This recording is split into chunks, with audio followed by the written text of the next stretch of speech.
अपनी गुजारिश पेश करता हूँ। हमें ट्रेनिंग दी जा रही है पायलट बनने की।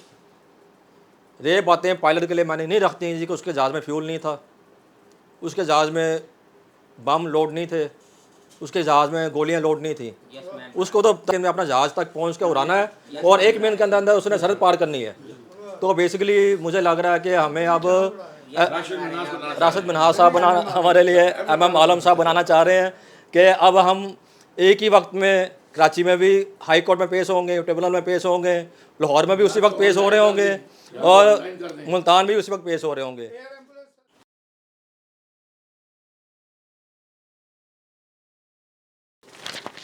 औज़ुबिल्लाहि मिनश्शैतानिर्रजीम, बिस्मिल्लाहिर्रहमानिर्रहीम। अल्हम्दुलिल्लाह, इससे पहले हम 2 सेशन कर चुके हैं इसी टॉपिक पे और ये इतना अहम टॉपिक है कि इसकी ज़रूरत महसूस हुई है जी कि इस पर हम तीसरा सेशन भी करें। और इस वक्त सबसे ज़्यादा हॉट इशू रही जा रहा है कि जी कि हमने अपील कैसे करनी है और आगे इसका फ्यूचर अपील का कहाँ जाएगा, कहाँ फ़ाल करेगा, क्या अपील को FBR हमारी जो गवर्नमेंट है वो ख़त्म करना चाह रही है। तो ये बहुत सारे सवालात हैं जो जन्म ले रहे हैं जहनों में, जिसके लिए फिर हमने एक इस सेशन को रखा है कि जी कि आज इनको थोड़ा सा आंसर करें कि ये जो नया एक्ट बनाया गया है ये कितनी जल्दी में बनाया गया है और इस एक्ट के नुकसानात क्या होंगे। क्या ये एक्ट वो बेनिफिट दे सकेगा जो गवर्नमेंट चाहती है, एक्ट उसके अगेंस्ट जाएगा कि तबाही मचा देगा। इंडस्ट्री वाले बाज़ दफ़ा हमारे क्लाइंट बहुत बेबस होकर, लाचार होकर, मजबूर होकर हमें कहते हैं कि सर वकील साहब हम FBR का टैक्स लग गया है, नहीं दे सकते, ये चाबी लें, फैक्ट्री इनके हवाले कर दें, बस हमें इज्जत से रहने दें, गिरफ़्तार ना करें, हमारे पास ये 4 दीवारी के अलावा कुछ भी नहीं बचा जो हम मकान में रह रहे हैं, इसको तो कम से कम हमारे पास रहने दें। तो हालात ऐसा तो नहीं हो रहे जी कि अब स्टेट रोबरी कर रही है with the power of the legislature. क्या अपील का हक़ ले लेना, अपील का एक फ़ोरम को इतना मुश्किल कर देना कि आप वकील भी कह दें जी कि मैं अपील नहीं लड़ सकता भाईजान आपकी, मेरे लिए भी बड़ा मुश्किल है, जो इतना मुश्किल प्रोसीजर है मैं उस प्रोसीजर से, उस कसवटी से मैं भी नहीं गुजर सकता, तो फिर वो कहाँ जाएगा टैक्स पेयर। ठीक है हमारा रोज़गार है, लेकिन हमने तो टैक्स पेयर को अपने साथ लेके चलना है। 20-20 साल 30-30 साल से हमारा टैक्स गुजाराना के साथ एक ताल्लुक़ है, उस ताल्लुक़ को हमने मेंटेन भी रखना है। तो टॉपिक में मैं आता हूँ। इस टॉपिक में बेसिकली जो एक्ट इंट्रोड्यूस कराया गया है इसका नाम तो उन्होंने रखा है टैक्स लॉज अमेंडमेंट एक्ट 2024। अब इस टैक्स लॉज अमेंडमेंट एक्ट को सदर पाकिस्तान ने 3 मई को साइन की हैं, असेंट दी है इसकी, और 6 मई 2024 को इसको वेबसाइट पर पब्लिश किया गया FBR की गज़ट। अभी भी नहीं कह सकते, नेशनल असेंबली सेक्रेटरीट गज़ट का नाम नहीं लिखा हुआ है, प्रिंटिंग नहीं है, इसको पब्लिश हो गया। चलें समझ लें कि अब इसमें 2 राय आ गई हैं। एक तो हमारा कॉन्स्टिट्यूशन है पाकिस्तान का, वो तो कहता है जी कि उसके मुताबिक तो जिस तारीख को सदर पाकिस्तान साइन कर दे तो वो एक्ट कानून एप्लीकेबल हो जाता है और उसका आर्टिकल का हवाला भी है। इसके अलावा अगर हम उस असल 3 मई को लें या 6 मई को लें है तो 3 दिन, लेकिन हमारा इशू ये नहीं है, इशू तो हमारा इससे आगे है कि क्या एक्ट एप्लीकेबल है। इस पर थोड़ी सी मैंने तैयारी की है, इस पर मैं आप प्रेजेंटेशन दूंगा। मैं आज इनकम टैक्स का जो हमारा सेक्शन है, सेक्शन 4 है एक्ट का, उस पर मैं थोड़ा सा इस पर आप लोगों की तवज्जो चाहूँगा कि इसमें सबसे पहले जो इन्होंने ऐड किया है वो सेक्शन 122A को एडमेंड किया है। 122A था कि कमिश्नर रिवाइज़ कर सकता था रिटर्न को, असेसमेंट को। तो 122A में अगर कोई हार्डशिप हुई है तो वो सो मोटो एक्शन भी ले सकता है, और सो मोटो एक्शन लेने के साथ आपका किसी टैक्स पेयर की तरफ से अगर बताया जाए जी कि ऑफिसर की तरफ से हार्ड स्टेप हो गया तो वो उसको रिवर्ट कर सकता है, आप उसका एक अख्तियार है, सो मोटो अख्तियार है। तो उसमें उन्होंने लिखा है जी कि थोड़ी सी तब्दीली इस तरह की है कि कमिश्नर अपील का जहाँ लफ्ज़ था वहाँ पर उन्होंने कहा जी कि रिफंड कि if the value of the assessment or as the case may be refund of the tax does not exceed 20 million rupees. तो इस सेक्शन में पहले भी कमिश्नर को मना किया गया था कि आपने अगर रिवाइज़ करना है, रिवीजन करनी है किसी असेसमेंट ऑर्डर की, तो कमीशन अपील के ऑर्डर को आपने रिवाइज़ नहीं करना। बाकी आपके जितने स्टाफ ऑफिसर हैं, सब ऑर्डिनेट हैं, अब उनको आपने उस ऑर्डर को, जैसे 121 का हो गया, 122 का हो गया, या किसी एजम्पशन का ऑर्डर, एजम्पशन में गलत कह गया हूँ, चले किसी इस तरह के जो ऑर्डर है मिलते जुलते, उनको आपने रिवीजन करनी है एक्सेप्ट कमीशन अपील। अब जहाँ लिखा हुआ था एक्सेप्ट कमिश्नर अपील, उसको उन्होंने आगे एडिशन कर दिया है जी कि if the value of the assessment or as the case may be refund of the tax does not exceed 20 million rupees. अब 20 मिलियन रुपीज़ का किसी समझदार आदमी ने कहा जी कि 20 मिलियन से नीचे वाला जो केस होगा वो कमिश्नर अपील के पास जाएगा, ऊपर वाला ट्रिब्यूनल में जाएगा। तो जहाँ जहाँ उन्होंने कहा लिखा देखा जी कमिश्नर अपील का लफ्ज़ लिखा हुआ कानून के अंदर, बगैर सोचे बगैर समझे उन्होंने ये फ़िक्रा उसके आगे डाल दिया है। अब एक सेक्शन 122A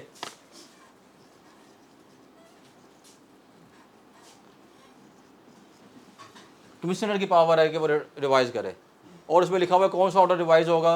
वो ऑर्डर रिवाइज़ होगा जो कि कमिश्नर अपील का नहीं होगा, कमिश्नर अपील का नहीं होगा, सब उन्होंने कर दिया। बाकी उन्होंने कहा जो मर्जी करें, कमिश्नर अपील का आपने नहीं सर, नहीं वो उसकी बात कर रहे हैं ना, तो नीचे आपने ऑफिस की बात कर रहे हैं, वो तो बैंडिंग में आ गया।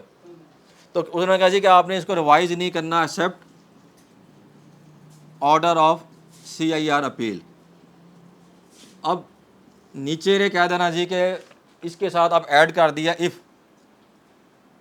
इफ़ का मतलब है जी कि अगर तो वो order value of assessment or as the case may be refund of the tax does not exceed 20 million rupees, या 20 मिलियन से एक्सीड ना करता हो, तो फिर आपने रिवाइज नहीं। अब आप ये हो गया है कि कमीशन अपील का जो एक्सीड करते हैं अब वो रिवाइज हो सकते हैं।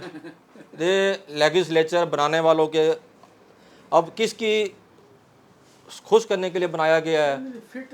हमने पूरे पाकिस्तान को गिरवी रख दिया IMF के सामने कि एक फ़िक्रा ही नहीं बनता है जी कि जब एक पूरे का पूरा अख्तियार ही नहीं था कमीशन अपील के ऑर्डर को रिवाइज़ करने का, और उसको क्योंकि एक उन्होंने हर कमीशन अपील के आगे एक लफ्ज़ लिखना था, एक फ़िक्रा लिखना था, वो फ़िक्रा लिखते गए और सोचे समझे बगैर लिखते गए जी। इसका मतलब क्या निकलता है?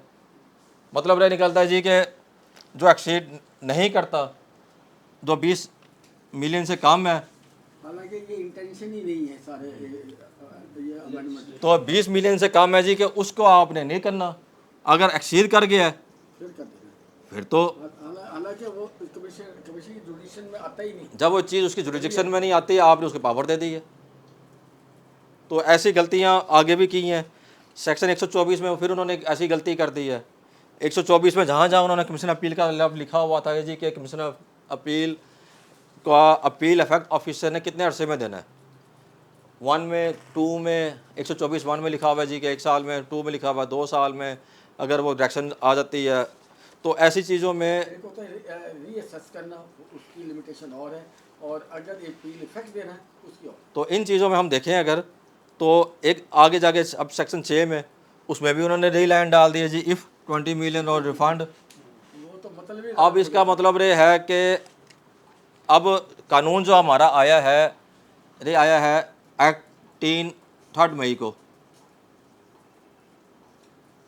6 मई को पब्लिश हो गया है, सदर पाकिस्तान के साइन हो गए हैं 3 मई को, और आगे जाके एक जगह लिखा हुआ है जी कि कमिश्नर अपील के पास जितनी अपीलें पेंडिंग हैं वो उसने अगर 16 जून तक उसने डिसाइड करनी है, और जो 20 मिलियन से ज़्यादा की होंगी सेल्फ ट्रांसफर्ड, अगर उसने ऑटोमेटिकली ट्रांसफर हो जाएंगी, जुरिडिक्शन ट्रांसफर हो जाएगी ट्रिब्यूनल को।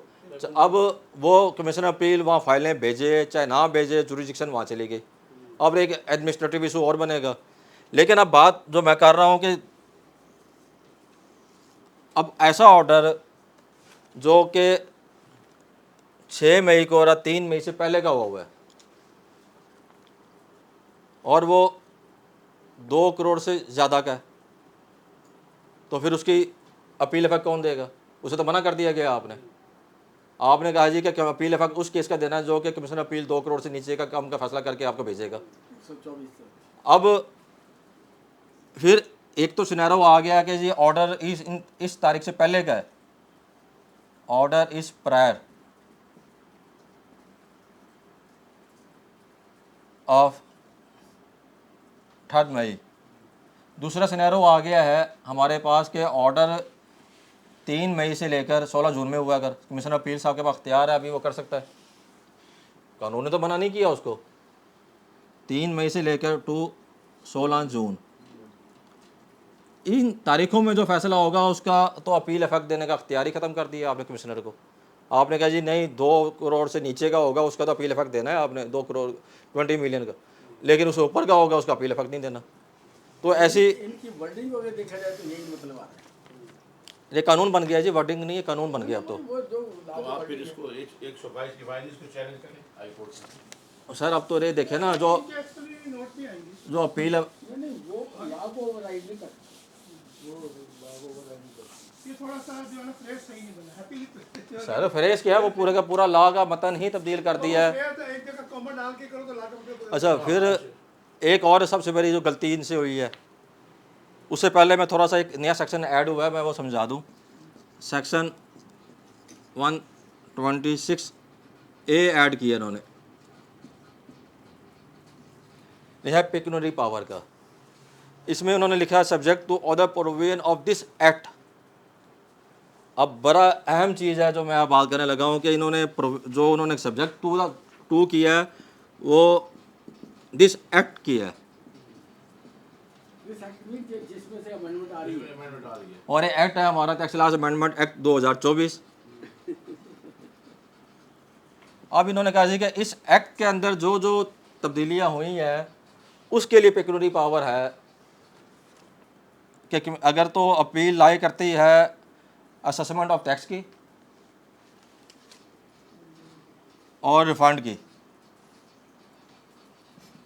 अब असेसमेंट ऑफ टैक्स के सेक्शन जो देख लें आप कौन कौन से हैं, 121 है, 122 है, जो भी है तो उसमें अगर अपील लाई करती है, इसके अलावा जो बाकी सेक्शन है वो असेसमेंट ऑफ टैक्स के नहीं है, रहा रिफंड की।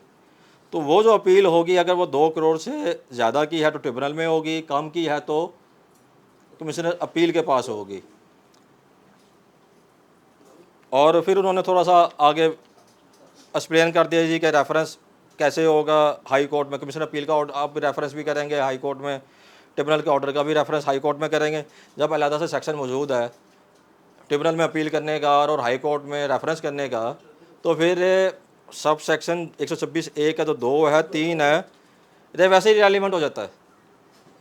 इसका इजाफी उन्होंने कर दिया है कि जी कि आप अपील इसका मतलब 161 के आर्डर होंगे, अगर उनकी कोई भी लिमिट होगी तो कमीशन के पास जाएंगे। वो कमिश्नर के पास जाएंगे। यहाँ फ्रेंडशिप थ्रेशोल्ड दिया है सिर्फ, बाकी सारा कुछ वही। अब असेसमेंट ऑफ टैक्स के अलावा जो अपीलें होंगी वो मुख्तलिफ सेक्शन 127 पढ़ेंगे अगर आप, तो उसमें बहुत सारे सेक्शन लिखे हुए हैं, तो वो सारी के सारी जो असेसमेंट ऑफ टैक्स से रिलेट नहीं करते, वो कमीशन अपील और उसके बाद फिर क्योंकि आगे ट्रिब्यूनल के हम जब ट्रिब्यूनल के सेक्शन देखेंगे तो उसमें फिर थोड़ा सा मज़ीद हमें पता लगेगा जी कि उसका क्या, अगर कमीशन अपील नहीं मानेगा तो फिर हम क्या करेंगे। तो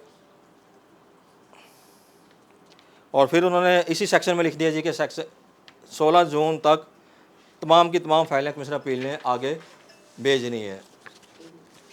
अब इसके बाद जो अगला सेक्शन अमेंड हुआ है, नया सब्सिट्यूट हुआ है, वो सेक्शन 130 हुआ है। अब पूरे का पूरा इस नैरो में सेक्शन 127 कहाँ गया।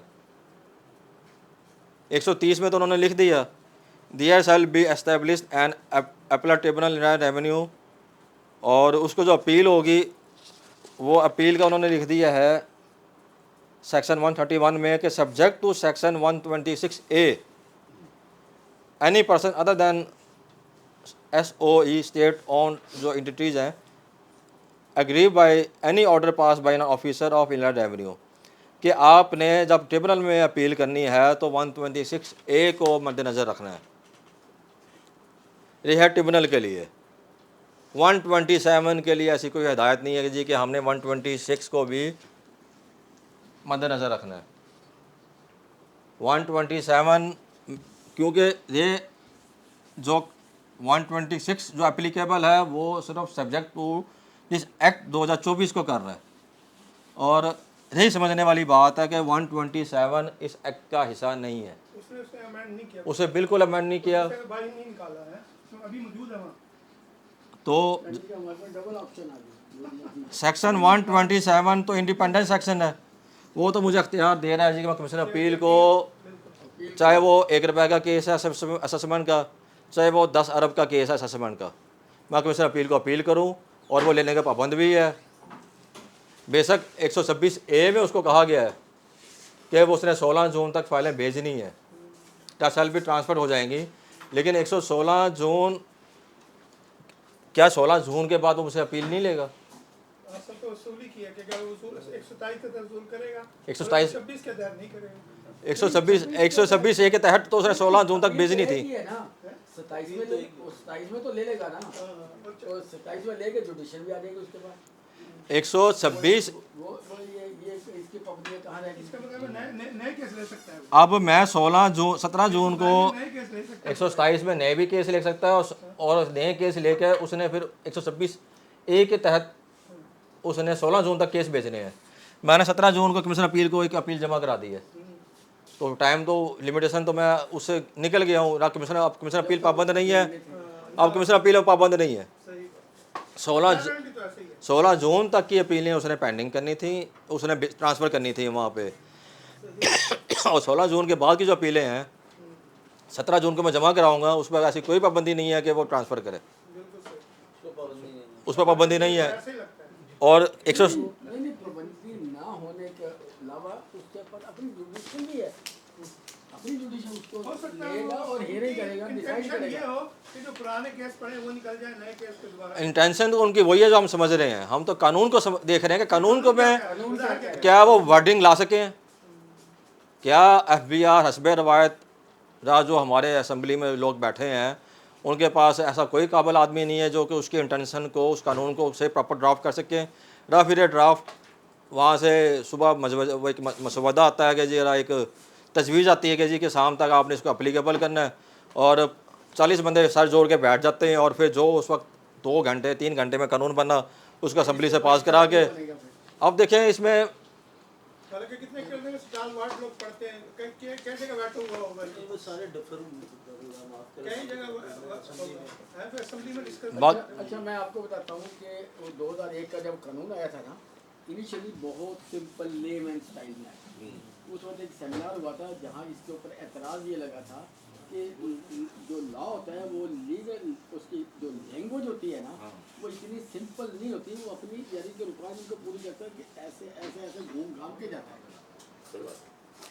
अब देखें जी, लेमैन स्टाइल में तो वो लैंग्वेज उसकी बन ही नहीं सकती, इसको फिर मॉडिफाई होता गया सर। अच्छा फिर बाकी चीज़ें जो हैं हमारी वो डिस्कस हुई हैं, हम ऑलरेडी डिस्कस कर चुके हैं। हमारे राजा इम्तियाज़ कियानी साहब ने लेक्चर दिए हैं कि अपील कितने टाइम में करनी है, वो हम सब स्टडी कर चुके हैं। मैं उस पर आज वक्त नहीं लगाऊंगा। अब वक्त लगाएंगे उस पर कि हमारे पास फीस इतनी बढ़ा दी है, वो फीस भी बढ़ा दी, वो भी हम बात करते हैं, लेकिन इससे पहले काम और हुआ है। सेक्शन एक तो उन्होंने बात की है सेक्शन 130(2) में, ये पूरे का पूरा एक्ट जो आपका बेस कर रहा है वो सेक्शन 130 सब सेक्शन 2 पे कर रहा है। इसमें कहा गया जी कि आपको जो रूल बनाए जाएंगे जो कि मेंबर्स को, और इसके साथ फेडरल गवर्नमेंट की तरफ से होंगे रूल। कौन बनाएगा? वो फेडरल गवर्नमेंट बनाएगी। उसमें अब जो कहानी शुरू हुई है कि हमारे पास जो इस वक्त एप्लीकेबल रेवेन्यू फंक्शनल रूल 2023 है वो फेडरल गवर्नमेंट ने नहीं बनाए। अब जब ये कानून एप्लीकेबल हो गया है तो जो फंक्शनल रूल्स हैं 2023 इसको उन्होंने रिपील नहीं किया, तो क्या ATIR आज किस पोजीशन पर खड़ा है? क्या उसके बेंचेस इस वक्त लीगल है? क्या वो कार्रवाई कर रहा है? क्या उसकी कार्रवाई जस्टिफाइएबल है? उसके फैसले टिकेंगे नहीं आगे। नहीं, जब उस लॉ को छेड़ा ही नहीं गया वो तो अपनी जगह ये तो 3 मई से इट मीन्स के फिर जो 130(2) के अंदर जो नए रूल आने हैं जो कि फेडरल गवर्नमेंट ने बनाने हैं वो जब तक नहीं आते तो फंक्शनल रूल्स 2023 तो पस मंजर में रह गए, अप्लीकेबल भी कर दिए इन्होंने बगैर सोचे समझे। तो अब हम क्या करेंगे? अब ये सारे का सारा प्रोसीजर 130(2) के रूल्स पे है, ये अभी तक नहीं आए, और जब तक नहीं आते तो नया बेंच कैसे बनेगा और उसने फंक्शन जो करना है वो कैसे करेगा। तो ये बड़े सवाल मुश्किल से हैं कि जिनका आंसर हमारे पास भी नहीं है। और फिर बाकी सारी चीज़ें डिस्कस हो गई हैं कि advocate, chartered accountant, cost management accountant, लेकिन यहाँ पे इन्होंने थोड़ा सा एडवोकेट्स के साथ ज्यादती की है। उस पर मुल्तान टैक्स बार प्रोटेस्ट करेगी कि 15 साल की लिमिट और चार्टर्ड अकाउंटेंट को 10 साल की लिमिट देना और कॉस्ट मैनेजमेंट अकाउंटेंट को 10 साल की लिमिट देना कि अगर एज देनी है, आपने रिलैक्सेशन देनी है तो फिर आर्टिकल 25 में बराबर दें। चार्टर्ड अकाउंटेंट का जो काम है बेसिकली वो लिटिगेशन नहीं है, वो या कॉस्ट मैनेजमेंट का काम है वो लिटिगेशन नहीं है, वो ऑडिट है, ऑडिट स्पेशलिस्ट है।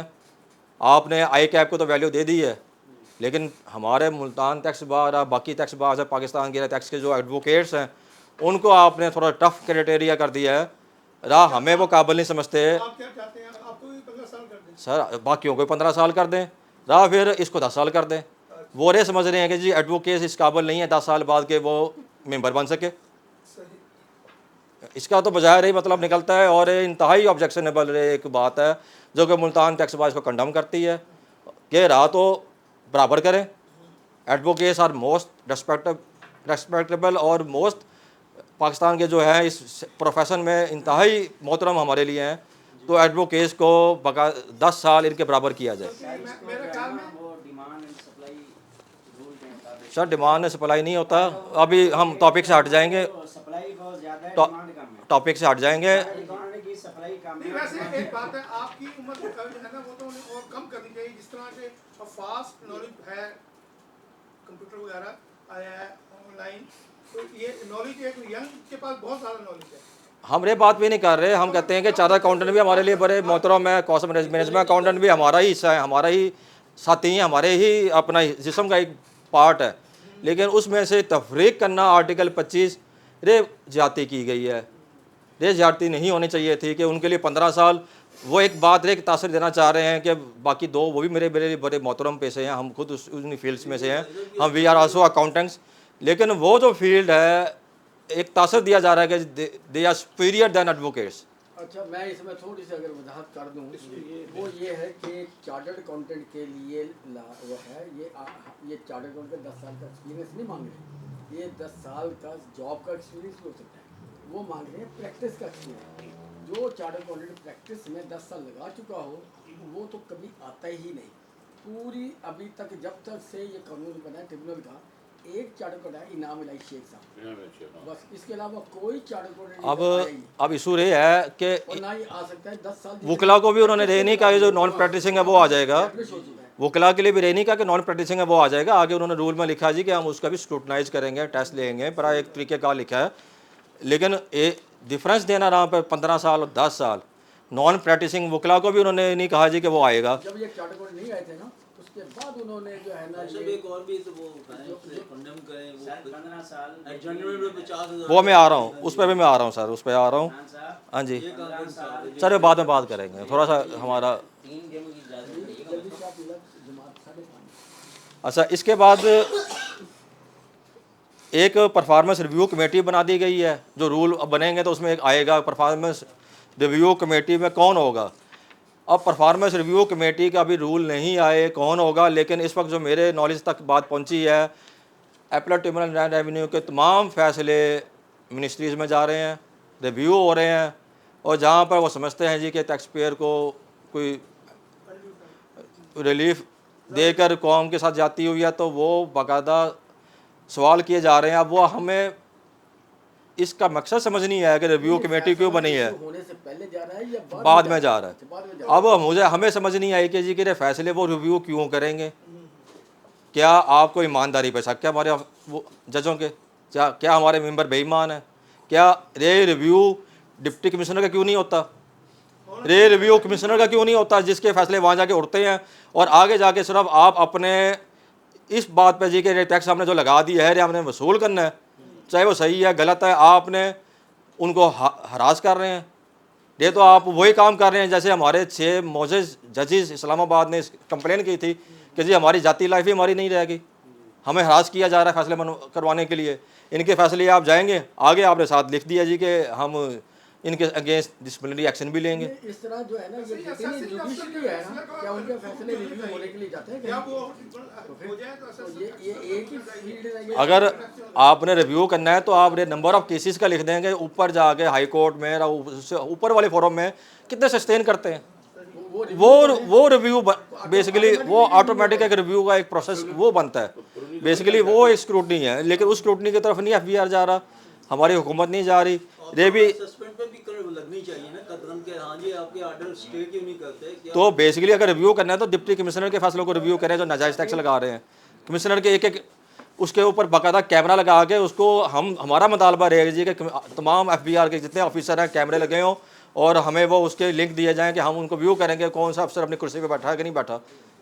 ये जो सुबह को हाजिरी लगा के और गायब हो जाते हैं यार, 3-3 दिन वो आउट स्टेशन होते हैं मुल्तान से बाहर और ऑफिसरान राह पे उनकी अटेंडेंस लग रही होती है, तो इसको मॉनिटर करना चाहिए आपको। इन कैमरा इनकी प्रोसीडिंग हो आपके एफबीआर के तमाम स्टाफ की और तमाम ऑफिसरान की। क्वालिटी ऑफ असेसमेंट तो क्वालिटी ऑफ असेसमेंट की तरफ नहीं आ रहे। ये एक वकील जो जान मार के केस लड़ता है उस केस को वो रिव्यू में भेज देंगे कि ताकि जो इंसाफ मिला है उसको वो भी हम उसको तब्दील करवा दें। जिस जज ने उसको इंसाफ दे दिया है, क्या बाद में रिवाइज हो सकता रिवाइज नहीं होगा, लेकिन जिस जज ने उसको इंसाफ दे दिया है उसको कटारे में खड़ा कर है? देंगे। मुहतात हो जाएगा अच्छा, ये वो। पहले भी इन्होंने दावा कराया था कि जो अपीलेट अथॉरिटी कमिश्नर अपील वगैरह उनका बेस्ट जजमेंट असेसमेंट मांगते थे 2-3 बोर्ड मांगता था, भाई साहब ये मजाक नहीं है कि एक लेकिन ये असेसिंग अफसर का नहीं मांगता था।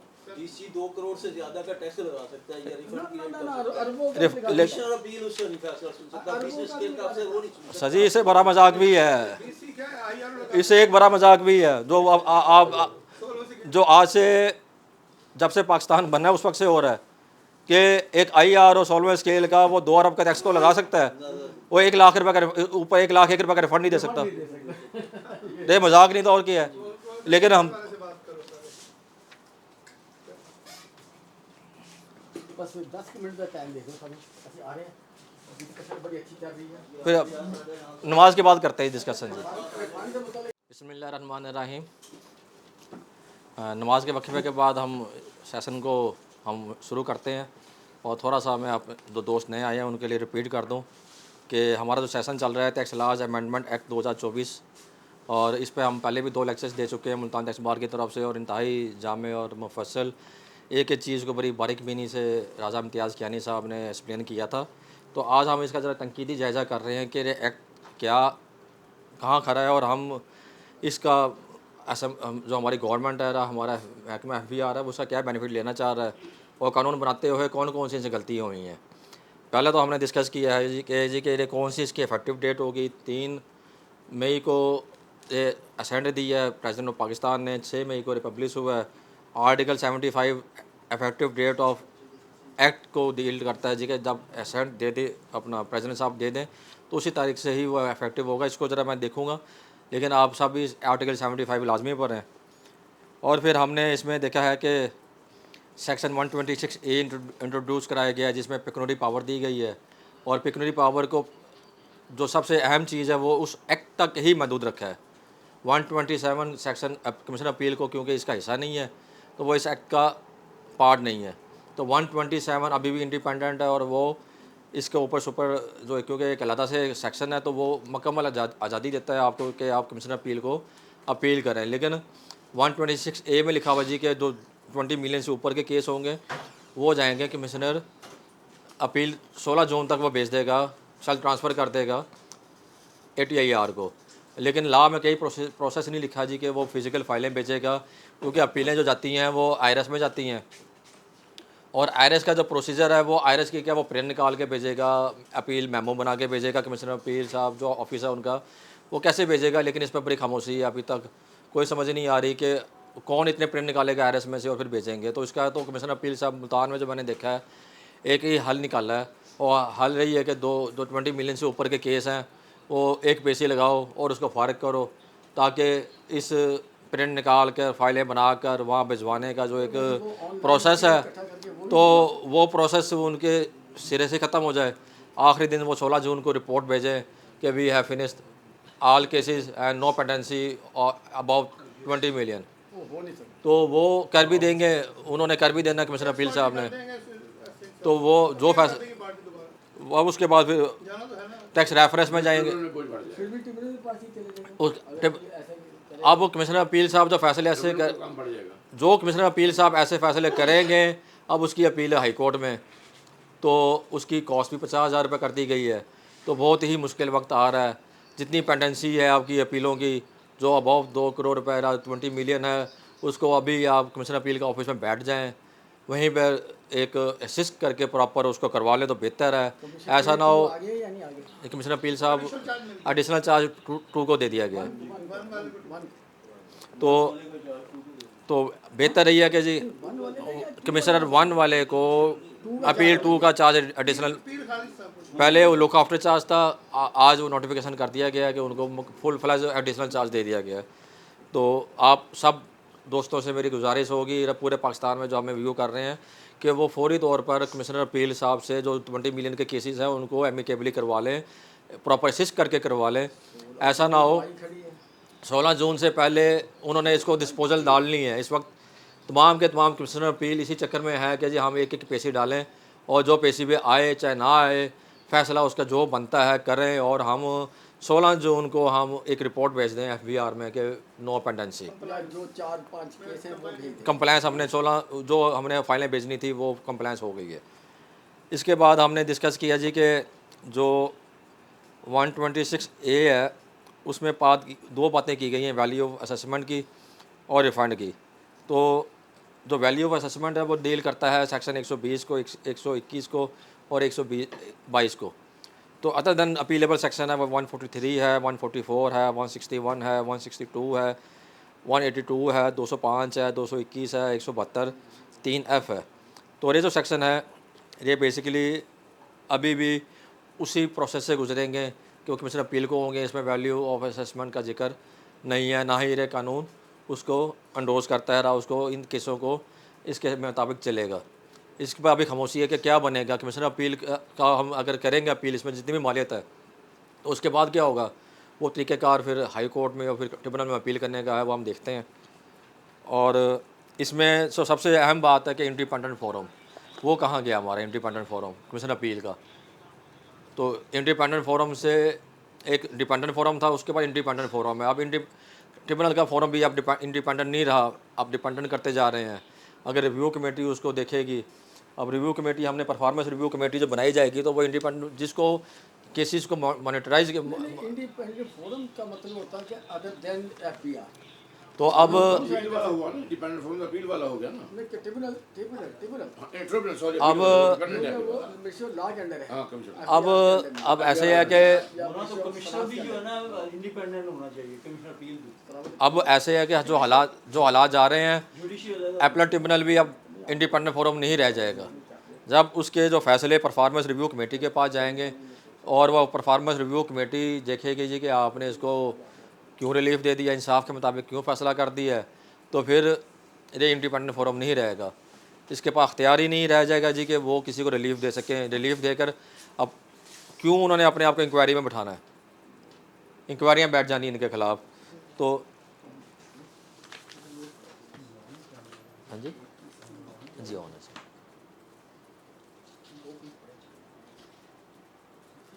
अब ये सारी बातें हमने पहले डिस्कस की हैं, आगे चलते हैं। आगे जहाँ तक हमने छोड़ा था जी कि एक तो 130 सब सेक्शन जो उसका सब सेक्शन 2 है उसमें अभी तक रूल नहीं आए, और रूल अगर नहीं आए तो इस वक्त ट्रिब्यूनल का जो फंक्शनल रूल 2023 है वो कहाँ स्टैंड करते हैं, ये बड़ा एक क्वेश्चन है। और अगर हुकूमत ने इसको इतनी जल्दी में बनाया है, बेसिकली तो चाहिए था कि जी कि अगर 3-3 महीने में आपने फ़ैसले करवाने हैं तो फिर क्या हमारी हाई कोर्ट में, जुडिशरी में, ट्रिब्यूनल में और कमीशन अपील के अंदर जो शॉर्टेज ऑफ स्टाफ है, जो एक प्रेस्क्राइब लॉ के मुताबिक एक एडमिनिस्ट्रेटिव जो वहाँ पर पोस्टिंग्स हैं, क्या वो पूरी इन्होंने मुकम्मल है। इस वक्त 40% स्टाफ के साथ एक महकमे काम कर रहे हैं, तो क्या आपने वहाँ पर 100% स्टाफ कर दी है? क्या उनकी कैपेसिटी है कि ये करना अब पहले तो ये भी पहले नंबर पर तो अगर 100% भी अगर मुकम्मल बैठे हो, अब ATIR के मुल्तान बेंच में अगर 100% बैठे हो और ATIR क्योंकि मुल्तान आ गया है, सहीवाल में भी नहीं है, भावलपुर में भी नहीं है, कमीशन अपील का तो उन्होंने वैसे ही फॉर्म ख़त्म कर दिया है, जो अपील होगी वो सीधी ATIR में होगी। तो क्या 100% कैपेसिटी में भी अगर ये महकमा है तो क्या इन केसों को डील कर लेगा जो प्रेस्क्राइब लिमिट दे दी गई है? अगर ये प्रेस्क्राइब लिमिट तो दे दी गई है, बजाय कि वो क्वालिटी ऑफ जजमेंट की तरफ जाएं, वो तो जनरल क्रॉस एक्ट डिस्पोजल की तरफ तमाम की तमाम 24A जो है हमारी, इसके मुताबिक तो मुमकिन ही नहीं है।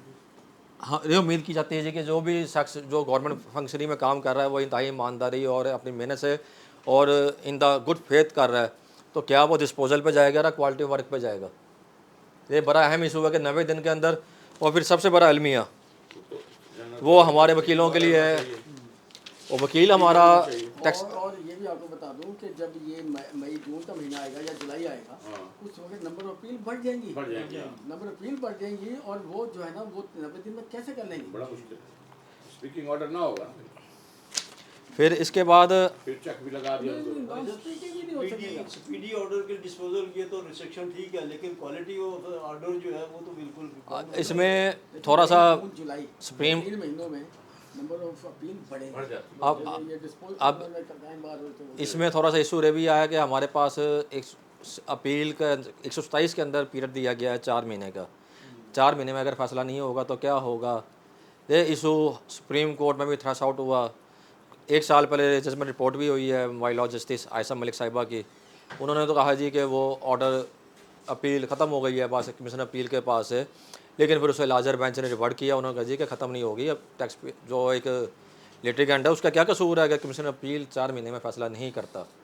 लेकिन इस कानून में तो उन्होंने कहा है, मेहरबानी की है कि जी कि अगर 90 दिन मेरा जो फैसला करना था नहीं किया गया, और फिर उसने मिनिस्ट्री ऑफ फाइनेंस से एक वो परमिशन एक्सटेंशन लेकर मजीद 90 दिन की, तो उस 90 दिन के अंदर फैसला नहीं होता तो स्टे ख़त्म नहीं होगा, स्टे उसका चलता रहेगा। रे उन्होंने कुछ मेहरबानी कुछ रिलीफ दिया है, लेकिन एक उसके साथ बड़ी सख्त कंडीशन लगा दी है जो कि हमारे लिए काबिल कबूल नहीं है। हमारी भी फैमिली है, हमने घर भी जाना है, खुशी गमी भी होती है, तकलीफ़ भी होती है, लेकिन उन्होंने जो बात की है वो एडजर्मेंट के ऊपर कर दी है। एडजर्मेंट में अगर अब एडजर्मेंट लेने का तरीक़ाकार उन्होंने डिफ़ाइन कर दिया है कि no adjournment shall be granted except, ये ATIR की हम बात कर रहे हैं, उसमें 2 कंडीशनें हैं और दोनों कंडीशनें कंपलसरी कर दी हैं एंड के साथ, और नहीं है एंड है। जज साहब के पास भी अख्तियार नहीं रहा कि वो अब एडजर्मेंट अपनी मर्ज़ी से दे सकें। उन्होंने पहली बात की है जी कि पहले तो कंपेलिंग रीज़न हो। अब कंपेलिंग रीज़न ज़बानी नहीं होती, इन राइटिंग एविडेंस के साथ होती है। आपने एविडेंस देना जी कि आज मैं पेश क्यों नहीं हो सकता, अगर मैं बीमार हूँ, किसी की शादी पे जा रहा हूँ या किसी फैमिली में मेरा फंक्शन है, अल्लाह ना करे घर में खुशी गमी है, तो कंपेलिंग रीज़न कहाँ से लाऊंगा? और दूसरी बात उन्होंने एंड के साथ की है, एंड लिख के उन्होंने कहा जी कि आप जब एडजर्मेंट भेजेंगे तो साथ 50,000 रुपये का चालान भी भेजेंगे, मिनिमम कॉस्ट। ये जज साहब की मर्ज़ी है कि जी कि वो उसको 50,000 से बढ़ा के लाख कर दे, 2 लाख कर दे, 5 लाख कर दे। या ना ना लेने वाला कंसेप्ट नहीं है जी, इसमें मैंडेटरी है। ही वो गलत हो रही है जी, अगर हो रही है तो फिर एज़ पर लॉ वो गलत हो रही है। अगर हम कानून की बात करें, इस वक्त कानून में एडजर्मेंट 50,000 के बगैर मुमकिन ही नहीं है। उन्होंने कहा जी एडजर्मेंट लेनी है तो अब ये है ना कि ये एक बातें हैं 2 इसमें। एक तो जो आम जो बेचारे टैक्स गुजार है वो 50,000 एडजर्मेंट टैक्स गुजार तो कभी भी नहीं कहेगा कि नहीं, अब देखा जाएगा और केस के नौयत का भी डिपेंड करता है, एडजर्मेंट लेता है हमेशा वकील। रेवेन्यू की तो हो सकता है 50,000 शाज़ नादिर ऐसे होता है, शाज़ नादिर ऐसे होता है कि अगर क्लाइंट को डॉक्यूमेंट नहीं देता या क्लाइंट आपको इन्फॉर्मेशन नहीं देता, कि रेवेन्यू इन्वॉल्व ही ना हो रहा तो वो कैसे वो क्या अच्छा उसके लिए ये शाज़ नादिर ऐसे होता है कि क्लाइंट आपको इन्फॉर्मेशन ना दे या डॉक्यूमेंट ना दे तो आप एडजर्मेंट लेते हैं, अदरवाइज तो वकील खुद अब लेता है ना एडजर्मेंट। अब इन 10 केस तो लगे हुए, 4 केस तो लगे हुए, एक तरह मुमकिन नहीं है जाना। अपने एडजस्टमेंट करेगा, बिल्कुल सही। अब एक बंदा कैसे करेगा एडजस्टमेंट? वही नहीं है, किसी ने एडजस्टमेंट लेके करेगा ना वो तो 50,000 रुपये देना पड़ेगा मुझे एडजस्टमेंट। और हो सकता है कि उसमें रेवेन्यू इस तरह इन्वॉल्व ही ना हो रहा हो, वो फिर कैसे देगा? देखिए जी, केस मैं इसमें थोड़ा सा आगे बढ़ाता हूँ। केस रेवेन्यू को लिए हम नहीं करते, वकील कभी रेवेन्यू देख के केस नहीं करता। वकील प्रिंसिपल ऑफ लॉ और उसकी जो जुरिस्प्रूडेंस है, इंटरप्रिटेशन ऑफ स्टैच्यू के लिए हम करते हैं। हम रेवेन्यू हमारे लिए मद्देनज़र अहम नहीं होता।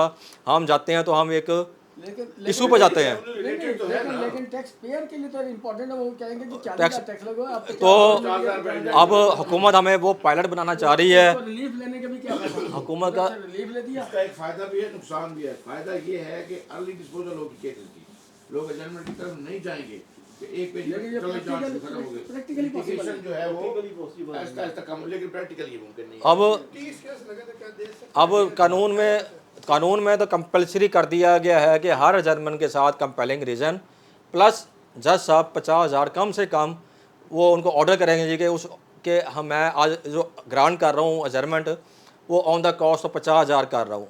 इससे ऊपर भी वो उसके अख्तियार है, वो reserve लेकिन वो कंपेल होगा तो आपको जज अदरवाइज वकील एक्स पार्टी करा लेगा। अगर 30,000 टैक्स है और एडजॉर्नमेंट का 50,000 लग गया तो क्लाइंट तो मारेगा कि यार 30,000 तक अब टैक्स उसको कंपेल करना भी जरूरी है। वो नहीं होता आपके पास कंपेल, नहीं 30,000 टैक्स नंबर नहीं होता आपके पास। एडजॉर्नमेंट का 50,000 लग कोई गया। चैलेंज हो जाएगी, ये जब चैलेंज होगी तो जो अभी तो खड़ी है ना, तो होते रहते हैं। अभी तो खड़ी है ना, जब चैलेंज होगी ना।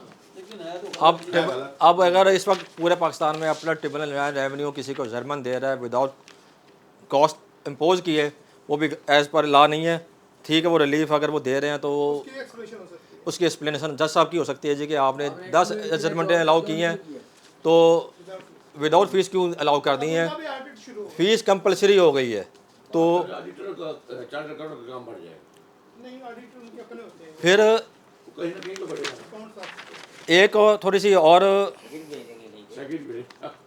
अच्छा, प्रोसीडिंग के दौरान ही कोई ऐसी बात आ जाती है जिसका उसने डॉक्यूमेंट इकट्ठे करके देने होते हैं, डॉक्यूमेंट जोड़ नहीं करेगा जज? वो तो जज अब जी मैं अब इसमें मैं थोड़ी सी अपनी मर्जी से आप करें, जज के पास भी इख्तियार नहीं तारिक है साहब करने का। मैं अपनी गुजारिश पेश करता हूँ। हमें ट्रेनिंग दी जा रही है पायलट बनने की। ये बातें पायलट के लिए मैंने नहीं रखती हैं जी कि उसके जहाज़ में फ्यूल नहीं था, उसके जहाज़ में बम लोड नहीं थे, उसके जहाज़ में गोलियां लोड नहीं थी। उसको तो 10 से 15 सेकंड में अपना जहाज़ तक पहुंच के उड़ाना है और 1 मिनट के अंदर अंदर उसने सरहद पार करनी है। तो बेसिकली मुझे लग रहा है कि हमें अब राशिद मिन्हाज साहब बना हमारे लिए MM आलम साहब बनाना चाह रहे हैं कि अब हम एक ही वक्त में कराची में भी हाई कोर्ट में पेश होंगे, ट्रिब्यूनल में पेश होंगे, लाहौर में भी उसी वक्त पेश हो रहे होंगे और मुल्तान भी उसी वक्त पेश हो रहे होंगे। एयर एम्बुलेंस नहीं, इस तरह की कानूनी करानी पड़ेगी हमें अपने जैसे ही और राफी दूसरा ऑप्शन है हमारे लिए। एक आए सब यहाँ, एक बाहर बैठे, कराची बैठे। दूसरा फिर हमारे लिए ऑप्शन है कि हम प्रैक्टिस छोड़ दें। अगर आप पायलट बन सकते हैं तो इस कानून के मुताबिक आप ये भी तो कंपेलिंग है ना, रीजन के अगर सर दो जगह कोर्ट में लगा हुआ या है ऑनलाइन हो जाए, ऑनलाइन कर देंगे, मेरे सोमवार को मैंडेटरी कर 8 केस यहाँ लगे हुए हैं DB में, 6 केस लगे हुए हैं बहालपुर में हाई कोर्ट में। अब मैं कहा क्या करूँ, कंपेलिंग रीजन है नहीं कंपेलिंग। अब ट्रिब्यूनल में हाई कोर्ट के लिए मेरी बात सुने, अभी ट्रिब्यूनल में 2-3 झूठा करके देते हैं। अच्छा उसमें ऐसे के साथ 132 सब सेक्शन 2 है, इसको मैं डील करूँगा बाद में। ये भी बड़ा इंटरेस्टिंग के 2 सब सेक्शन 2 वो है जी कि ADRC में भी आपको जज पूछा करेगा, लेकिन इसको मैं डिस्कस बाद में करूँगा जब मैं जब मैं ADRC की तरफ आऊँगा। इससे पहले हाई कोर्ट में देख लेते हैं कि कौन कौन से अहम जो कॉन्ट्रावेंशंस जो आई हैं। डिस्कस तो हमने पहले कर चुके हैं, ये सारी बातें 2 लेक्चर हमारे अल्हम्दुलिल्लाह हो चुके हैं इस पर। इसमें जो पहली जो कंडीशन हमारे लिए बड़ी हार्श आई है वो है कॉस्ट। वो कॉस्ट 100 रुपये से करके उन्होंने 50,000 कर दी है। सबसे हार्श हमारे लिए रेफरेंस में कॉस्ट आ गई है। दूसरा उन्होंने थोड़ी सी आसानी भी दी है जी कि आप क्वेश्चन ऑफ लॉ और क्वेश्चन ऑफ फैक्ट मिक्स करके देंगे। अकेला क्वेश्चन ऑफ फैक्ट नहीं होगा, क्वेश्चन ऑफ लॉ अकेला भी हो सकता है, और अगर फैक्ट्स के ऊपर आपने जाना है तो वो क्वेश्चन ऑफ लॉ के साथ मिक्स क्वेश्चन बना के देंगे। तीसरी जो उन्होंने बात की है वो है कि जी कि स्टे अगर आपने लेना है तो 30% आप जो आपका सबसे हार्श ये टैक्स डिमांड है आपकी। ये वो तो ये वैसे ट्रिब्यूनल की भी थी एक वक्त में। ये कमीशन अपील कमीशन की आई अपील थी, की थी। 1994 में आई थी, हाँ। 2 साल रही थी और 2 साल उन्होंने 25% टैक्स जमा कराया। नहीं आप फैक्ट फाइंडिंग सर अब हो जाएगा। नहीं सर एक और चीज़ मैं बताता हूँ पहले मैं इस पर बात मुकम्मल कर लूँ। इसमें उन्होंने 30% की जो कंडीशन लगाई है वो लगाई है ATIR के ऑर्डर पे, तो कमीशन अपील के ऑर्डर पे नहीं लगाई। तो कमीशन अपील का अगर ऑर्डर है तो स्टे उस पर आप ले सकते हैं। नहीं, अगर वो ATIR अनल कर देता है, उसका डिमांड ना हो तो फिर डिमांड ना हो, अनल्ड हो गया तो फिर तो महकमा जाएगा। फिर फीस तो अगर देनी है ना। फीस तो फिर भी देनी है, महकमा देगा। अच्छा, उसमें इंटरेस्टिंग पॉइंट महकमे की तरफ से भी मैं कर दूं कि महकमे के जो रेफरेंस आते थे वो मिनिमाइज़ हो जाएंगे। वो इसलिए हो जाएंगे जी कि फ़ीस 50,000 रुपये की पहले तो वो चीफ कमिश्नर ग्रांट करेगा इन राइटिंग परमिशन, जो कि फ़ाइल के साथ लग के तो उधर बनेगा, फ़ाइल के साथ लग के जाएगी। अच्छा, वो फिर आप आते हैं, वो टाइम बाद हो जाएगी। फिर 30 दिन के अंदर और तरीके तो हैं हमारे पास, लेकिन फिर भी टैक्स रेफरेंस आपने करना है 30 दिन के अंदर। और टैक्स रेफरेंस में जब परमिशन जब CCIR की तरफ से आएगी, फिर आपने 50,000 रुपये का बिल भेजना है खजाने में जी कि वो 50,000 रुपये आएगा तो फीस जमा होगी। तो वो ये है कि डिपार्टमेंट की लिटिगेशन कम हो जाएगी, डिपार्टमेंट की तो प्रैक्टिकली ख़त्म हो गई है। आपकी आमदनी कम हो जाएगी। हमारी आमदनी और इसमें जो अहम बात है वो रहेगी जी कि जब आपने रेफरेंस किया है, चाहे वो महकमे ने किया है चाहे टैक्स पेयर ने किया है, 15 दिन में तमाम रिकॉर्ड फैक्ट्स वो आपने वहाँ पर प्रोवाइड करने हैं, जमा कराने हैं हाई कोर्ट में। तो अब एपलेट ट्रिब्यूनल लैंड रेवेन्यू अकेला फैक्ट्स फाइंडिंग फॉरम नहीं रह गया, अब हाई कोर्ट को भी उन्होंने इस काम पे लगा दिया है कि हाई कोर्ट भी आपका तमाम रिकॉर्ड 15 दिन में वसूल करेगी और फिर जो फैसला जजेस साहब हमारे मोहतरम करेंगे। ये होगा कि डिपार्टमेंट के जो केसेस थे वो फैक्ट्स पे कभी वो ट्रिब्यूनल में जब वो करते थे तो रेफरेंस आता है वो रिजेक्ट नहीं होंगे कि ये इसमें क्वेश्चन ऑफ लॉ है तो है नहीं, क्वेश्चन ऑफ फैक्ट है रिजेक्टेड। अब वो रिजेक्शन खत्म हो जाएगी, नहीं दोनों आ जाएंगे ना, question of law question of fact दोनों मिक्स हो जाएंगे। नहीं अब वही हाई एक कोर्ट भी नहीं, किया कोई भी करेगी। हाई क्वेश्चन कोर्ट की बात नहीं, इनकम कोई भी रिड्यूस क्वेश्चन किया नहीं करेगी। कोई भी क्वेश्चन होगा, अगर जो फैक्ट का है ना उसको लॉ वाला भी टच देना पड़ेगा साहब। देना पड़ेगा। ये नहीं कि एक लॉ का एक फैक्ट ना ना ना, मैं इसी ये एक को ये मैं कह रहा हूँ। अब वो इस वजह से खास तौर पर रिजेक्ट नहीं होंगे कि जिसमें क्वेश्चन ऑफ लॉ तो है नहीं, और सब उसको भी क्वेश्चन लॉ भी साथ मिक्स करना पड़ेगा उसी के। और सबसे अहम जो कंडीशन आई है वो ये आई है कि जब जज साहब भी बाउंड हैं कि वो ग्राउंड्स को स्पेसिफाई करके चलेगा। पहले हाँ, क्वेश्चन ऑफ लॉ जो फ्रेम हुए हैं वो उनको ऑर्डर का पार्ट बनाएगा, फिर उनको आगे लेके चलेंगे। ऐसे नहीं है जी कि वो ऑर्डर क्वेश्चन ऑफ लॉ अभी जो चल रहा है सिलसिला कि क्वेश्चन ऑफ लॉ को इतना फोकस नहीं करते और वो जज साहब अपनी मर्ज़ी से डिसाइड कर देते हैं ठीक है जी कि ये केस बनता है नहीं बनता, हमारे माइंड में क्या है, या उन्होंने की पहले हिस्ट्री क्या थी, लेकिन फैक्ट्स हमारे केस के कुछ और थे, तो वो चल रहा था सिलसिला। अब उन्होंने इसका मतलब है कि ये आपके लिए मुश्किल नहीं है, उधर भी है। अब उनके लिए मुश्किल हो गई है कि वो क्वेश्चन जवाब ही नहीं होता। एक तो वो आपको रिकॉर्ड हो, हर चीज़ अवेलेबल मिलता है। हमारे अब लाहौर हाई कोर्ट में जो बेंचेस होंगे वो रिकॉर्ड को भी मॉनिटर करेंगे, एग्जामिन करेंगे और फिर जो क्वेश्चन ऑफ लॉ आपने फ्रेम किए हैं चाहे वो फैक्ट्स के साथ मिक्स किए हैं वो उनको स्पेसिफाई करेंगे। इसके बाद वो ऑर्डर होगा, उसके बाद अलावा ऑर्डर नहीं हो सकेगा। रिटायर्ड इंस्पेक्टर का मसला हल हो गया, उनको वो रख लेंगे अपने पास। कौन करता है? अगर उनके पास जज के अलावा और कोई बंदा नहीं होता जो टैक्स के मैटर्स को समझता। और इसमें रिटायर्ड इंस्पेक्टर रखेंगे। सबसे अहम प्रोविजन है नहीं कमिश्नर प्लीज के पास ही कोई रहा है ना तो का पैसा वो ज़्यादा सूट करेगा। ट्रिब्यूनल में ये नहीं इंस्पेक्टर भी चल रहा कमिश्नर है। पीर को जा रहे हैं ना कुछ ज़्यादा साल हाँ हाँ तो वो ज़्यादा सूट करेगा हाई कोर्ट में। हाई कोर्ट तो करेंट मिलेगा बल्कि एक्स्ट्रा अलाउंस मिलेगा। ट्रिब्यूनल में जाए। और इसमें जो सबसे अहम सेक्शन आया है वो 134A में थोड़ी सी अमेंडमेंट की है। पहले मेरे ख्याल में इसकी लिमिट थी टैक्स लिएबिलिटी की 10 मिलियन, इसको एनहांस करके 50 मिलियन कर दिया है। अब ऐसा केस ADRC में जाएगा जो कि जिसमें टैक्स लिएबिलिटी 50 मिलियन से ज़्यादा है और to the end of waiver of default surcharge and penalty, जहाँ कोई पेनल्टी और डिफ़ॉल्ट सरचार्ज आप ख़त्म कराना चाह रहे हैं, any other specific relief required to resolve the dispute. तो अब इसमें क्रिमिनल प्रोसीडिंग वाले केस ADRC में नहीं जाएंगे और गवर्नमेंट के लिए उन्होंने आसानी कर दी है जी कि अगर गवर्नमेंट अपना किसी जो आपके स्टेट ओन्ड एंटरप्राइजेज हैं FBR है जैसे महकमा, अगर वो उसमें जाना चाहे ADRC में तो उसके लिए कोई लिमिट नहीं है रेवेन्यू की।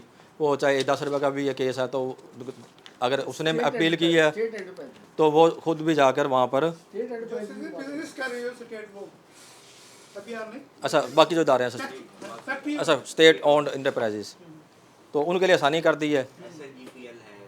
तो उनके लिए रेवेन्यू को उन्होंने थोड़ा सा उसकी लिमिट नहीं रखी।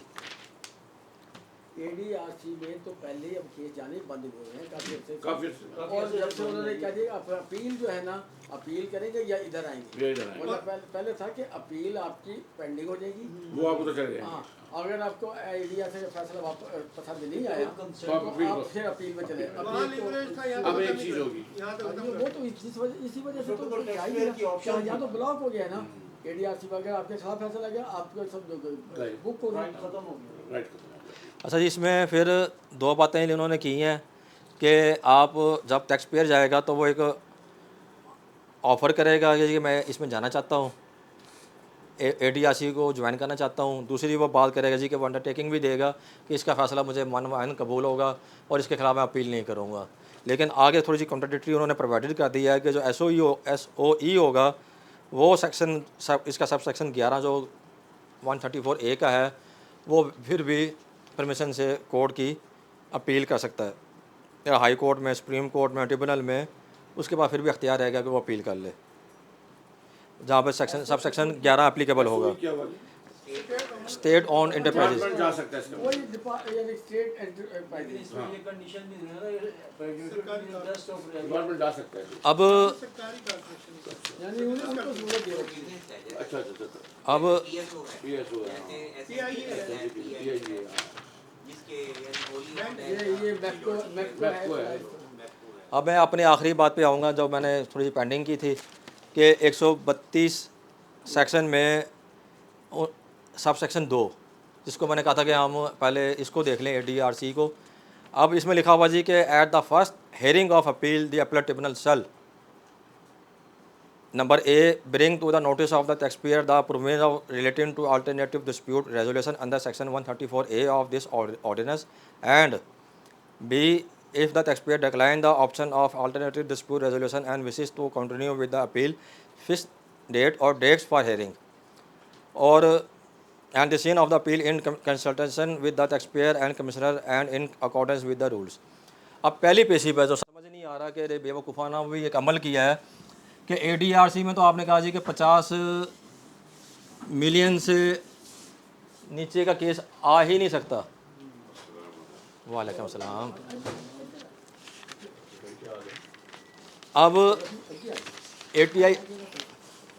ATIR में जो भी केस होगा वो पहले ATIR के जस्टिस जो जज साहब हैं हमारे, वो दोनों पार्टियों से पूछेंगे जी कि आपने ADRC में जाना है। अच्छा, हेयरिंग से पहले पहली पेशी पे, हर हेयरिंग पे नहीं, पहले पेशी पे, और जजमेंट तो आपने लेनी नहीं। पहली पेशी पे, फर्स्ट हेयरिंग पे जब केस फर्स्ट टाइम फिक्स होगा, उन्होंने ये अपना रिकॉर्ड कैसा बनाना है जी, उन्होंने पूछ लिया है। अच्छा, अब मैं डिनाई करता हूँ कि जी के टैक्स पेयर ADRC ज्वाइन नहीं करना चाहता, तो आगे क्या होगा? आगे उन्होंने अजीब तरीका बता दिया है कि जज साहब फिर केस नहीं सुनेंगे, डेट फिक्स कर देंगे। वो उसकी मर्जी है सर, जज साहब की। मकसद ये है कि ये एक किस्म का केस एडमिट हो जाएगा उनका रेगुलर। पहली हेयरिंग पे कुछ नहीं होना, पहली हेयरिंग पे किसी को जाना नहीं, कुछ नहीं होना। लेकिन फिर हेयरिंग पे जाना पड़ेगा। अब रे उनकी मर्जी है कि वो सेम डे फिक्स करें, सेम डे में कैसे कर सकते हैं? रहा वो फिर अगर वो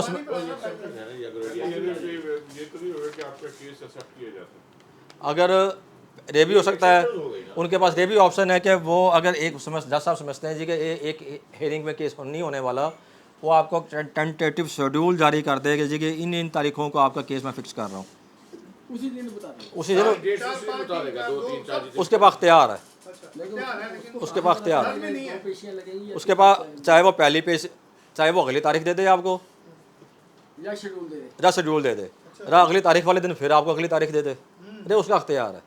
आपने नहीं उसे, आपने जजमेंट नहीं लेनी। जज साहब घर से ना आए, जज साहब बीमार हैं, वो छुट्टी कर लें, उसके ऊपर कोई सख्ती नहीं है। महकमे मसलन कि ये सारी सख्तियाँ हमें पायलट बनाने की ट्रेनिंग दी जा रही है कि आपको 2 मिनट के अंदर अंदर पाकिस्तान से उड़ाया जाएगा वकीलों को, और इंडिया के बॉर्डर को क्रॉस करके आगे हमें अटैक करके हमने आना है।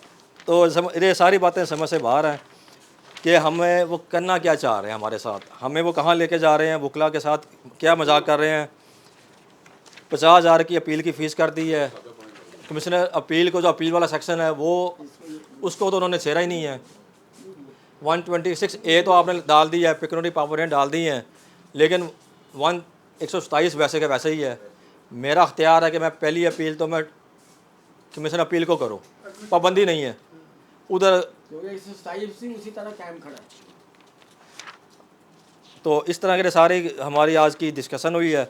इसमें कोई किसी दोस्त का सवाल है तो बता दें। मेरा तो बड़ा इस पर हार्स वो एक तरह का contradictions हैं, बहुत ज़्यादा contradictions। इसमें एक और इशू भी आ गया है।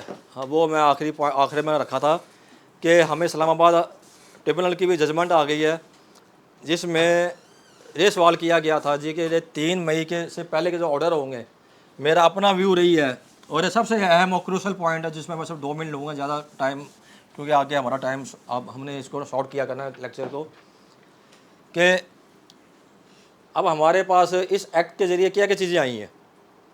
पहले नंबर पर तो हमें 3 मई को एप्लीकेबल हुआ है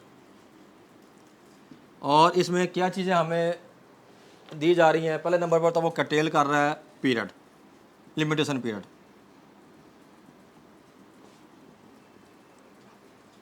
दूसरे नंबर पर वो लिमिटेशन पीरियड के साथ जहाँ पे 60 दिन था तो 30 दिन कर रहे हैं, जहाँ 90 दिन था उसको भी 30 दिन कर रहे हैं, कटेल हो गया पीरियड। उसके बाद फीस बढ़ाई जा रही है। तीसरे नंबर पे आता है प्रोसीजर। फीस कितनी होगी वहाँ ट्रिब्यूनल की? ट्रिब्यूनल की 5,000 है जी के अददन कंपनी में और कंपनी में 20,000 कर दी गई है। अब ये 3 स्टेप्स हैं। अब ऑब्जेक्शन में केस लगा है इस्लामाबाद में और ऑब्जेक्शन में केस में जज साहब ने हमारे जो मेंबर हैं मोजिज़, उन्होंने नाम नहीं ले रहे हैं जी हम किसी का भी। उसमें जो चीज़ें हो रही हैं वो उन्होंने सुप्रीम कोर्ट का 1987 SCMR 978 और इसकी रोशनी में फ़ैसला किया जी कि प्रोसीजरल लॉ है। तो प्रोसीजरल लॉ मेरा अपना व्यू रही था कि जी कि 3 मई से पहले की जितनी भी मेरी अपीलें हैं, मेरा जो पुराना लॉ था मैं उस पर फॉलो करूँगा। लेकिन उनका व्यू रही है, जो अभी जो ऑब्जेक्शन में केस गया उनके पास, अपील गई है, उन्होंने कहा नहीं रहे आप इसका जो प्रोसीजरल लॉ है और जो उन्होंने साइटेशन दी है 1987 SCMR 978 के लिए प्रोसीजरल लॉ रिट्रोस्पेक्टिव चलेगा।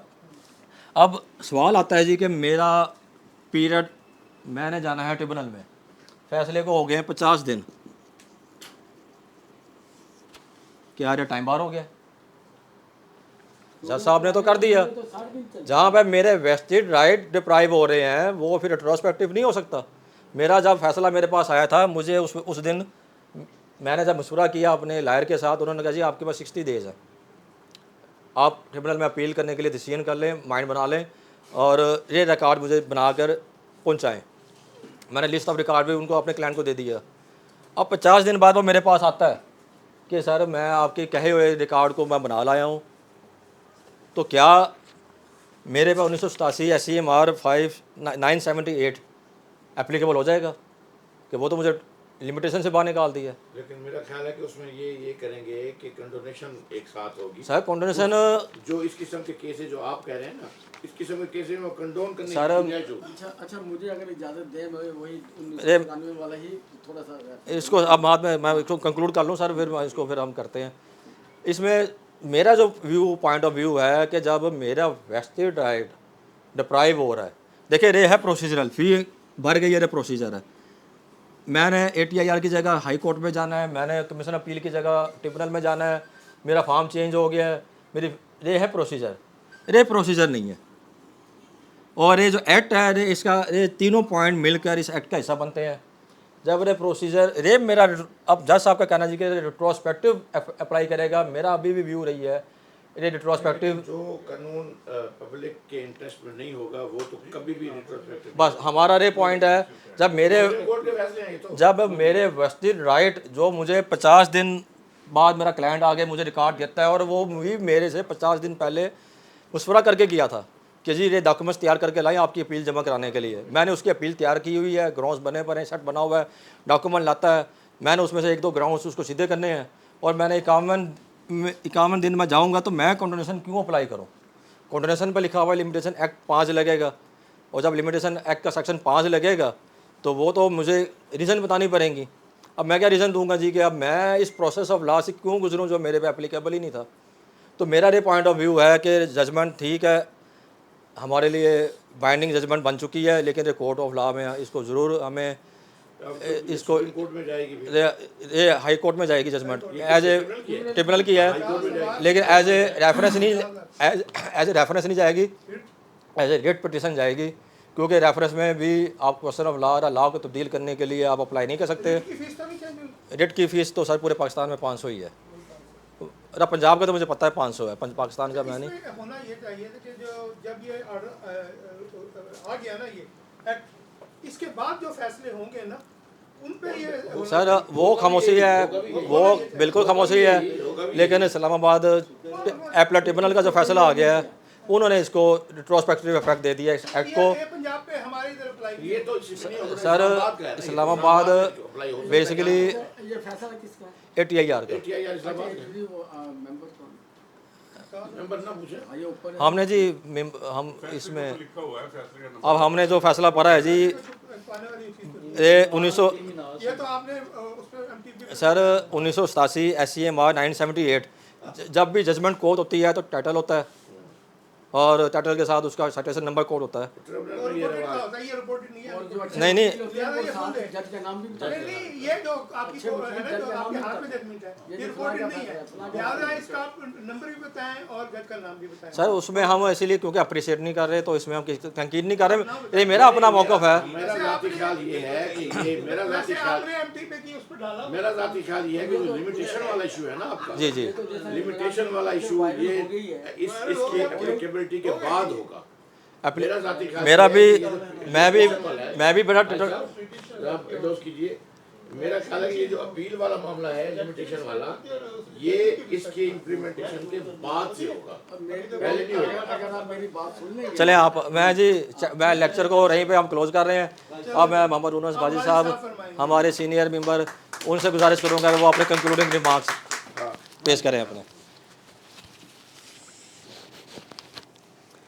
बिस्मिल्लाहिर्रहमानिर्रहीम।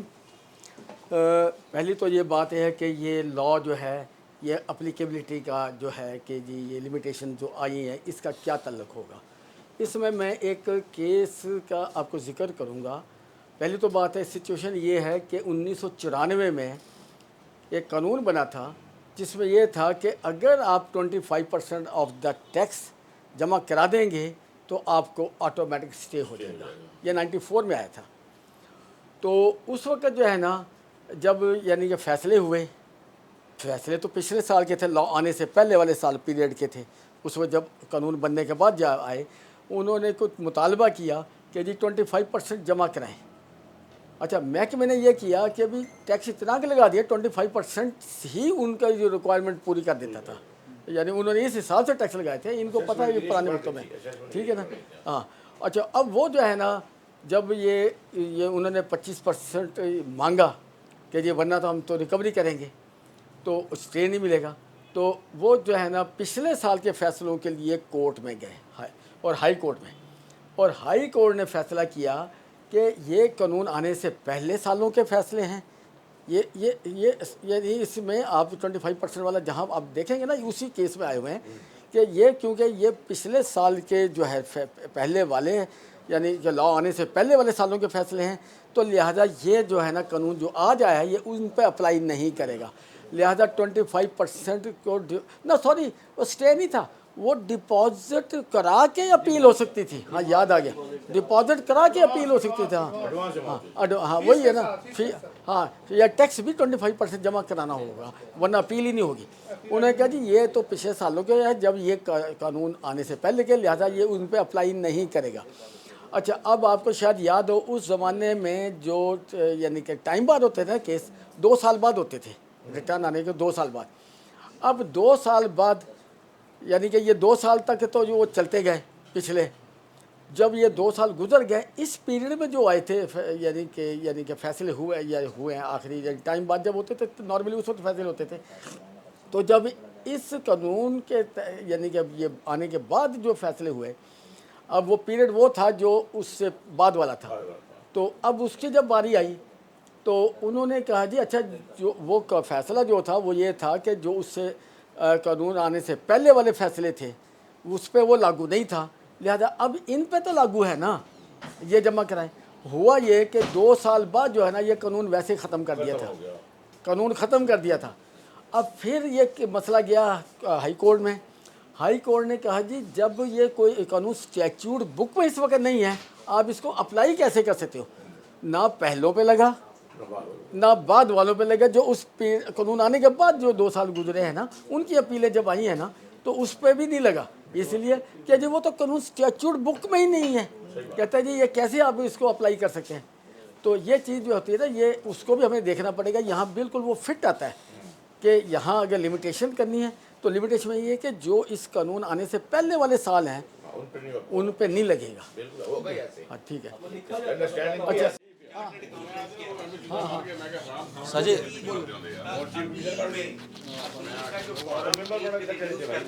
हाँ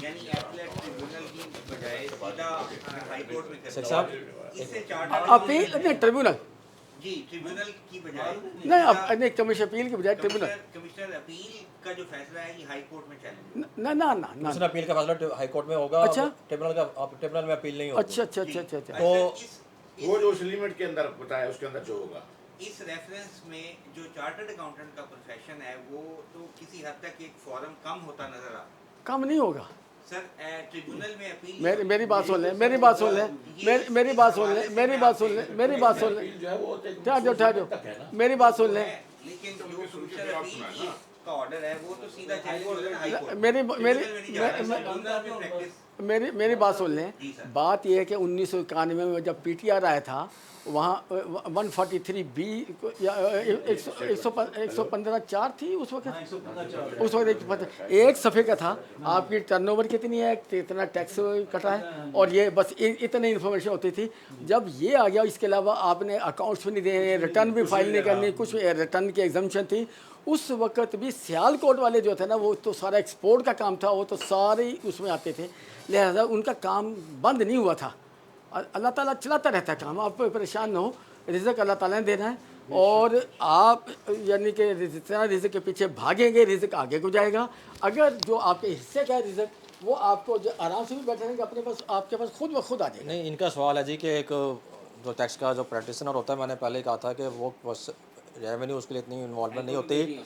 वो बेसिकली जो आदमी इस फील्ड में आ गया जहाँ पे लॉ का लफ्ज़ आ गया है वो सुपरमेसी ऑफ लॉ और इंटरप्रिटेशन ऑफ स्टैच्यू के लिए फाइट करता है, ना कि वो अपने क्लाइंट के लिए करता है, या अपने ज़ात के लिए, ना अपनी ज़ात के लिए वो करता है, ना अपने क्लाइंट के लिए करता है। वो सुपरमेसी ऑफ लॉ के लिए करता है फाइट। और वो भी और सुपरमेसी ऑफ लॉ के लिए आप चार्टर्ड अकाउंटेंट्स जो हमारे दोस्त हैं, कॉस्ट मैनेजमेंट अकाउंटेंट्स हैं, वो कमीशन अपील के ऑर्डर के बाद एक फोरम, पहले उनके पास 2 फोरम थे, अब वो एक फोरम पे आ गए हैं। तीसरे फोरम के लिए उनको जाने के लिए अब परमिशन नहीं है। उसकी वजह आपको ये बता दूं कि कमीशनर अपील जो है ना आपके लिए ये समझे आपके लिए फाइनल है, ठीक है ना। तो लिहाजा आप कमीशनर अपील में इतना जोर लगाएं और उसके हिसाब से उतनी की फीस लें ताकि वो हाई कोर्ट के जाने में ज़रूरत ही ना पड़े। अब मैं सेशन को क्लोज करता हूँ और वहाँ जोर लगेगा। तमाम दोस्तों से गुजारिश है वो इधर तशरीफ़ ले आएँ। शेख रफ़ी साहब से गुजारिश है तशरीफ़ ले आएँ, इधर ही आ जाएँ साहब अपना। सर शेख साहब से गुजारिश है, तारिक मंजूर सियाल साहब, हमारे स्पीकर्स दोनों स्पीकर्स का शुक्रिया अदा करते हैं। घर साहब ने ज़्यादा मेहनत की है स्पीकर से, तो इनका भी शुक्रिया अदा करते हैं। आ जाए। अस्सलामु अलैकुम वरहमतुल्लाहि वबरकातुहू। आज का सेशन माशाअल्लाह काजी एंड कंपनी में जो होस्ट किया इमरान गाजी साहब ने, और उसके बाद उन्होंने स्पीकर हजरात को जो टॉपिक दिया स्पीकर हजरात को, उसमें उस्मान साहब और यूनुस गाजी साहब थे। बाद में यूनुस गाजी साहब ने कुछ क्लैरिफिकेशन दी, इमरान गाजी साहब ने भी काफ़ी क्लैरिफिकेशन दी, लेकिन उस्मान साहब ने अपने इस टॉपिक को बहुत खूबसूरती से आसान तरीके से प्रेजेंट किया और दोस्तों को इनको सबको समझ आई कि ये आखिर इशू है क्या और इसमें क्या कुछ यूजेस अब्यूज़ इसमें क्या हैं। तो इन सब सेशंस को देखने के बाद हम तो इस नतीजे पे पहुंचे हैं कि गाजी एंड कंपनी ये जो सेशन होते हैं ये बहुत लिटरेरी, बहुत अच्छे और बहुत लॉ को समझने के लिए, इंटरप्रिटेशन और लॉ के लिए ये ज़रूरी है सेशन सुनने, और यहाँ आना भी चाहिए और सेशंस को सुनना भी चाहिए। तमाम लोग उससे महजूज भी होते हैं और उस सेशन को सुनने के बाद इम्प्लीमेंट करने का जज्बा भी बढ़ जाता है और लॉ पे पूरी कमांड भी हो जाती है। इसलिए आप सब हज़रात का बहुत बहुत शुक्रिया, आप यहाँ तशरीफ़ लाए और इनके गाई साहब और इमरान गाई साहब के रिज़्क़ में बरकत डाले।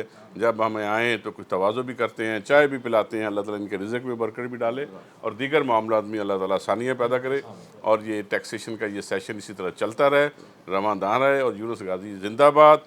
अस्सलामु अलैकुम व रहमतुल्लाह।